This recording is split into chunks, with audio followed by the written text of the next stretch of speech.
आज मैं आपके बीच में ये बात बताऊंगा कि 3 नियमों के कारण आज हर एक मसीह अपने जीवन में पवित्र आत्मा की सहभागिता के अंदर विश्वास में और डिसिप्लिन के साथ और प्रार्थना की शक्ति के द्वारा वो अपने जीवन में हर प्रार्थना को उत्तर पा सकता है।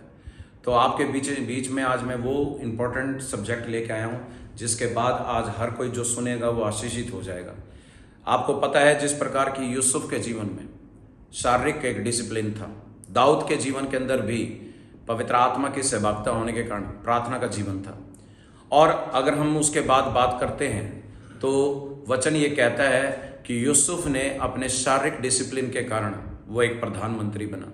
वचन ये कहता है कि उसने शरीर का व्यभिचार उसको मिल रहा था तब भी उसने उसको त्याग दिया, इसलिए क्योंकि वो जानता था कि मेरे जीवन में जो परमेश्वर ने योजना बनाई है वो तभी सफल होगी जब मैं परमेश्वर की उस शारीरिक उस डिसिप्लिन के अंदर, फिजिकल डिसिप्लिन में मैं जब चलूंगा तो मुझे किसी चीज़ की घटी नहीं होगी।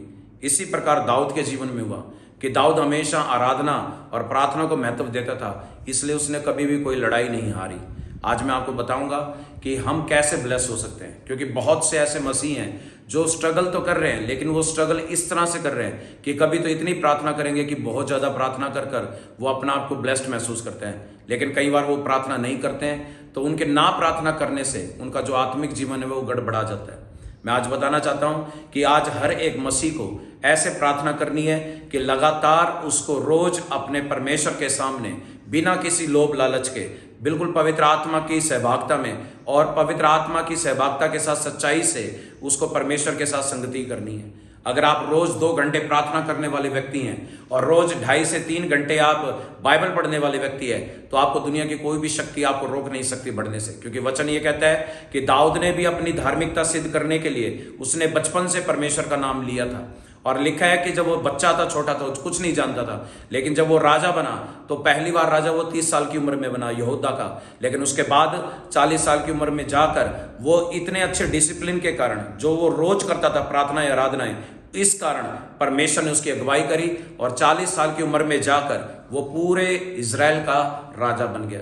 मैं बताना चाहता हूं कि आप अपने जीवन में ऊंचाइयों में कब पहुंचते हैं? जब आपके जीवन में एक डिसिप्लिन है, जब आप डिसिप्लिन से चलते हैं। रोज आप खाना नहीं खाना भूलते, आप नहाना नहीं भूलते, आप और काम नहीं भूलते, तो प्रार्थना कैसे भूल सकते हैं? इसी प्रकार हर एक विश्वासी को रोज अपनी रूटीन में जो टाइम फिक्स है उस वेदी के ऊपर जाकर जहां पर आप बैठ के घुटने टेकते हैं उस पर रोज प्रार्थनाएं करनी है। जब आपकी प्रार्थनाएं लगातार जाएंगी, जब आपकी प्रार्थनाएं परमेश्वर के साथ सच्चाई से जाएंगी तो परमेश्वर वो द्वार खोलेगा जो आशीष के बड़े होंगे, क्योंकि परमेश्वर ने कहा है कि मैंने तेरे लिए जो प्रतिज्ञाएं की हैं, जो मैंने तेरे लिए वाचाएं बांधी है वो तब पूरी होंगी जब तू मेरी बातों को मानेगा। आज हर एक विश्वासी को ये बात सोच लेनी चाहिए कि मैं हर काम मिस कर सकता हूं लेकिन प्रार्थना को मैं मिस नहीं करूंगा। मेरी जो टाइमिंग है वो फिक्स है, मैं उसी टाइम परमेश्वर के आगे बातचीत करूंगा। आप जानते हैं किसी बड़े लोगों से आपको अपॉइंटमेंट लेना पड़ता है मिलने के लिए, इसी तरह हमारे लिए सबसे बड़ा परमेश्वर हमारे लिए सब कुछ है। अगर हम उससे अपॉइंटमेंट ले रखा है कि रोज मुझे सुबह 6 बजे से लेकर 8 बजे तक प्रेयर करनी है या 10 बजे से लेकर 12 बजे तक प्रेयर करनी है, तो वो टाइम फिक्स है उसके लिए कि वो आप इस दुनिया के राजाओं के राजा से और प्रभुओं के प्रभु से आप मिलने जा रहे हैं। जब वो टाइम आपका फिक्स होता है और उसी टाइम आप प्रेयर करेंगे तभी परमेश्वर जान पाएगा कि हाँ इस व्यक्ति को मेरे अंदर इंटरेस्ट है, ये सच में मुझसे प्यार करता है। और जब आप बिना स्वार्थ के प्रार्थना करना शुरू करते हैं तब जैसे यूसुफ ने अपने जीवन में ईमानदारी से परमेश्वर के पीछे चला, डिसिप्लिन में चला, उसी तरह दाऊद भी प्रार्थना और आराधना करके ब्लेस्ड हो गया। मैं उसी प्रकार बताना चाहता हूं कि आप भी ब्लेस्ड हो सकते हैं। ब्लेस्ड होने के लिए आपको क्या करना पड़ेगा? जैसे हम दानियल की पुस्तक में देखते हैं कि दानियल ने भी प्रार्थना करी यहोवा के सामने, और इस प्रकार उसने प्रार्थना करी कि वो 3 समय और लगातार 3 समय उसने प्रार्थना करके परमेश्वर को प्रसन्न किया। वचन ये कहता है कि उसने जब तक वो जीवित रहा, जब तक वो आखिरी उम्र के पड़ाव तक नहीं पहुंचा था, तब तक उसने उस प्रार्थना को नहीं छोड़ा। बाइबल कहती है कि जिस देश में था वो देश उसको गुलामी में ले गया था। बेबीलोन एक ऐसा देश है जो किसी पर रहम नहीं करता है। बाइबल बताती है कि बेबीलोन का जो राजा था वहां पर नबूकदनेस्सर था, और उसके बाद जब हम देखते हैं कि फारस राज्य का जो राजा वहां पर आया, कसदियों का राजा जो आया, उन सभी ने दानियल को जो प्रोफेट था उसकी बातों को माना और माना कि तेरा जो परमेश्वर है वो सबसे ऊंचा है। और वो तब संभव हुआ जब उसने लगातार प्रार्थना अपने देश के लोगों के लिए की और अपने लोगों के लिए करी जो अभी तक पाप में थे। वचन ये कहता है कि जब हम ईमानदारी से प्रार्थना करते हैं, लगातार प्रार्थना करते हैं, तो उसका उत्तर आएगा। ऐसा भी होता है, कई लोग सोचते हैं कि ये डिसिप्लिन हमें अच्छा लग रहा है, 10 दिन तक आप प्रार्थना करेंगे, 11वां दिन आपका मूड नहीं करेगा, लेकिन 11वें दिन भी आपको प्रार्थना वैसे ही करनी है, चाहे आपका मन करे या ना करे।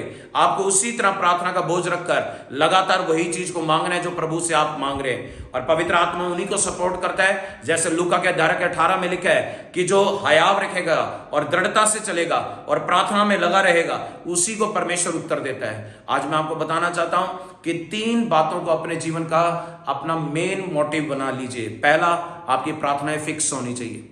आपको रोज अपने दिन में और रात के समय या दोपहर के समय जो भी आपकी प्रार्थना का सब्जेक्ट है या जो भी बातें हैं, वो रेगुलर प्रेयर में रखें। ये नहीं मतलब कि उसका रिजल्ट नहीं आ रहा तो प्रार्थना छोड़ दें। आप लगातार प्रार्थना करें, बिना किसी डाउट के विश्वास से प्रार्थना करें, क्योंकि वचन कहता है विश्वास की प्रार्थना उत्तर लाती है। दूसरा डिसिप्लिन है कि आप फास्टिंग में रहें। फास्टिंग इस प्रकार करें कि फास्टिंग आप हमेशा अपने अंदर आत्मा की भरपूरी को महसूस कर सके। कई लोग फास्टिंग ऐसे करते हैं, जबरदस्ती शरीर को दुख देने के लिए करते हैं, वो फास्टिंग कबूल नहीं की जाती। लेकिन जब पवित्र आत्मा आपको फास्टिंग के लिए बोलता है तो आप बिना कुछ खाए पिए भी आपके अंदर सामर्थ्य आती रहती है।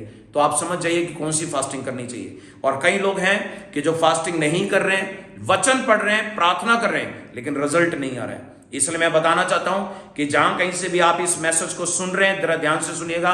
पहला, आपकी फिक्स होनी चाहिए प्रेयर। सेकंड, आपकी जो फास्टिंग है वो भी फिक्स होनी चाहिए और उसको किसी को शो मत करो, बताओ मत कि मैं कितनी फास्टिंग कर रहा हूं। और थर्ड, आपकी जो होना चाहिए कि आपका दशमांश और आपका जो ऑफरिंग है वो चर्च में लगातार जानी चाहिए, चाहे उसका रिजल्ट मिले या ना मिले। कई बार शैतान आपको देने के बाद नुकसान दिखाएगा, आपको लगेगा कि मैंने तो अभी इसी महीने में सबसे ज्यादा दिया था और मेरे घर में नुकसान हो गया।